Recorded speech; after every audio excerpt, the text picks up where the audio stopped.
Para falar sobre a evolução de células eucariotas, devemos primeiro compreender como as células surgiram. Sabe-se, a vida surgiu há pelo menos 3,8 bilhões de anos atrás, aproximadamente 750 milhões de anos após a formação da Terra. Isso aconteceu porque a atmosfera terrestre permitiu que moléculas orgânicas simples se formassem e se polimerizassem em macromoléculas. A primeira molécula originada foi o RNA, a primeira molécula autorreplicante, e seu surgimento permitiu o surgimento da primeira célula. Presume-se que esta tenha surgido pelo invólucro do RNA autorreplicante em uma membrana composta de fosfolipídios, formando assim os primeiros organismos procariotos primitivos. Mas, como chegamos nas células eucariotas? Os cientistas acreditam que a jornada de procariotos para eucariotos foi resultado de pequenas mudanças na estrutura e função durante longos períodos de tempo. Há uma progressão lógica de mudança para que essas células se tornassem mais complexas. Depois que as células eucarióticas passaram a existir, elas começaram a formar colônias e, eventualmente, organismos multicelulares com células especializadas. Para entender como chegamos nesse nível, precisamos compreender principalmente o que difere uma célula eucariota de uma procariota. Sabe-se que, em geral, os organismos procariontes apresentam células mais simples do que os eucariontes. Elas apresentam como característica mais marcante a ausência de um núcleo definido, ou seja, o material genético não está envolto por uma membrana nuclear e, portanto, fica disperso no citoplasma. Nessas células são encontrados plasmídios, pequenas moléculas de DNA circular livres no citoplasma, e o material genético bacteriano possui genes que codificam as proteínas necessárias para o funcionamento da célula.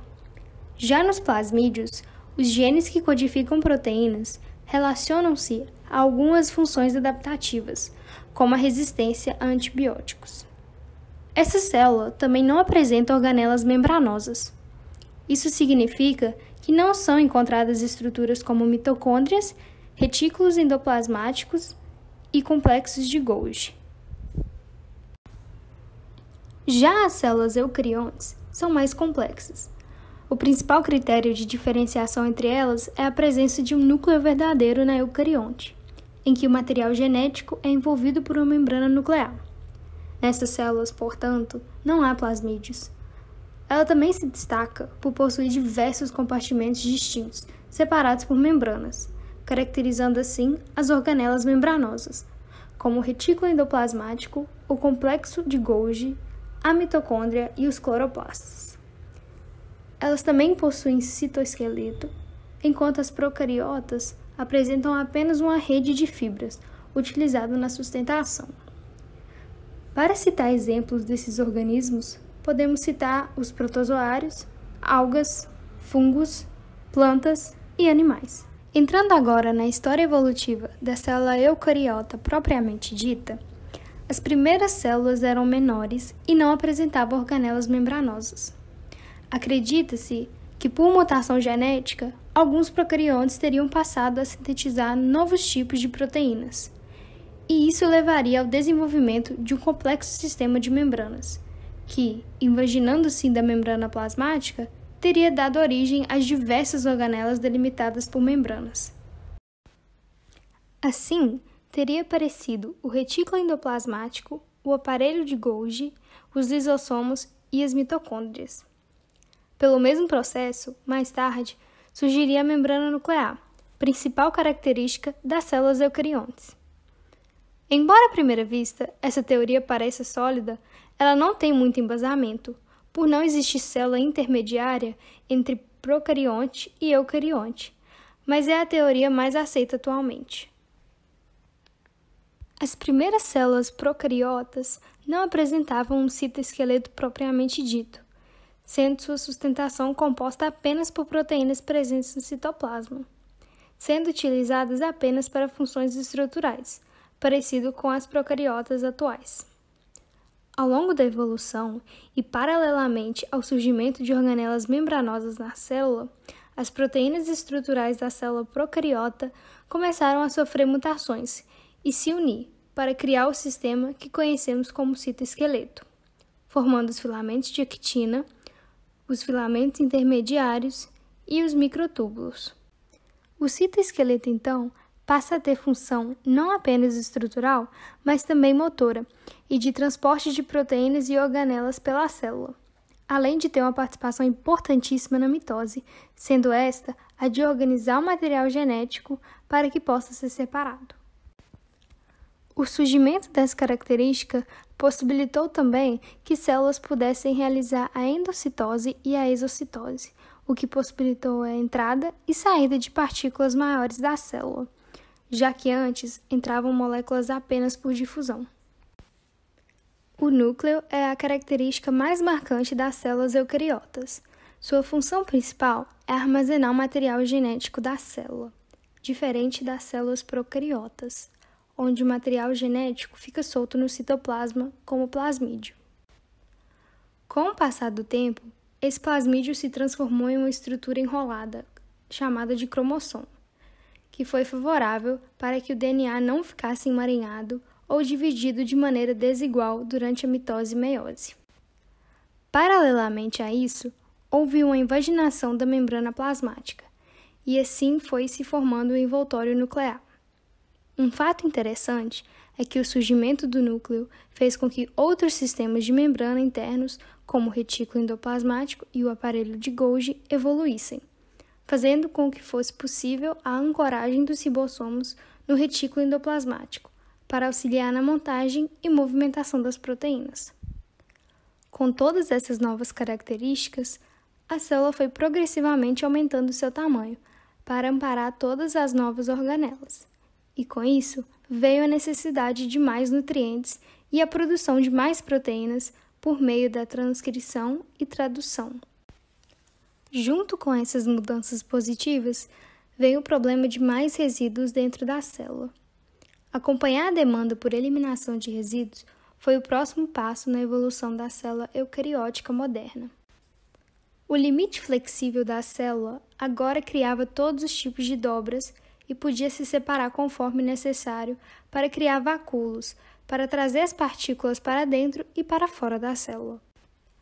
Com o tempo, alguns desses vacúolos foram capazes de abrir uma enzima digestiva que poderia destruir ribossomos velhos e danificados, proteínas incorretas ou outros tipos de resíduos. Uma das últimas e talvez mais importantes etapas da evolução da célula eucariota foi a endossimbiose. A maioria das partes da célula eucariótica foi originada de uma única célula procariótica e não exigiu interação entre a própria célula e outras células individuais. No entanto, os eucariotos têm algumas organelas muito especializadas, que antes eram células procarióticas. As células eucarióticas primitivas tinham a capacidade de englobar coisas por meio da endocitose, e algumas das coisas que elas podem ter englobado parecem ser procariontes menores. Conhecida como teoria endossimbiótica, Lynn Margulis propôs que a mitocôndria, ou a parte da célula que produz energia utilizável, já foi um procarioto que foi endocitado, mas não digerido pelo eucarioto primitivo. Além de produzir energia, as primeiras mitocôndrias provavelmente ajudaram a célula a sobreviver à nova forma da atmosfera, que agora incluía oxigênio. Outra organela que também se originou desse processo foi o cloroplasto, mas ele só está presente nos eucariotos fotossintetizantes, e não em todos, como a mitocôndria. Há evidências de que o cloroplasto era um procarioto semelhante a uma alga verde azulada, que foi endocitada de maneira semelhante às mitocôndrias.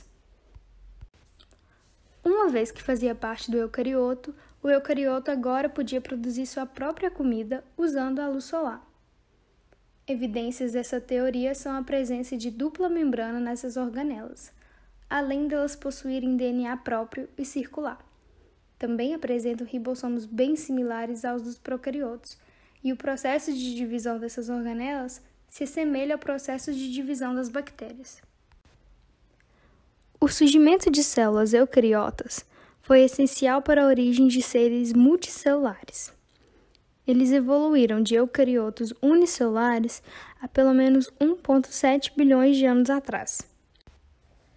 Alguns eucariotos unicelulares formaram agregados multicelulares que parecem representar uma transição evolutiva de células únicas para organismos multicelulares. Por exemplo, as células de muitas algas, como a alga verde Volvox, associam-se umas às outras para formar colônias multicelulares, que se acredita terem sido os precursores evolutivos das plantas atuais. O aumento da especialização celular levou então à transição de agregados coloniais para organismos verdadeiramente multicelulares. A contínua especialização e a divisão do trabalho entre as células de organismo levaram à complexidade e à diversidade observada nos muitos tipos de células que constituem as plantas e animais atuais, incluindo os seres humanos. Assim, o surgimento da célula eucariota representou uma grande parte da nossa própria evolução. Uma vez estabelecida essa etapa, algumas células teriam incorporado as cianobactérias, que são a origem do cloroplasto. Assim, adquiriram a capacidade de realizar a fotossíntese e, portanto, ter um metabolismo autotrófico, uma particularidade das plantas. Ao longo do processo, fenômenos de transferência de genes entre simbiontes, o controle da codificação de algumas proteínas de organela pelo núcleo e a realocação de produtos de genes nas organelas integraram intimamente esses procariontes dentro da célula hospedeira. O fenômeno da endossimbiose é, portanto, em grande parte responsável pela biodiversidade de eucariotos, que apareceram durante a evolução. Assim, a fotossíntese se desenvolveu em uma ampla variedade de organismos, como algas vermelhas e verdes, plantas verdes por endossimbiose primária, algas marrons e muitos outros organismos por endossimbiose secundária ou terciária.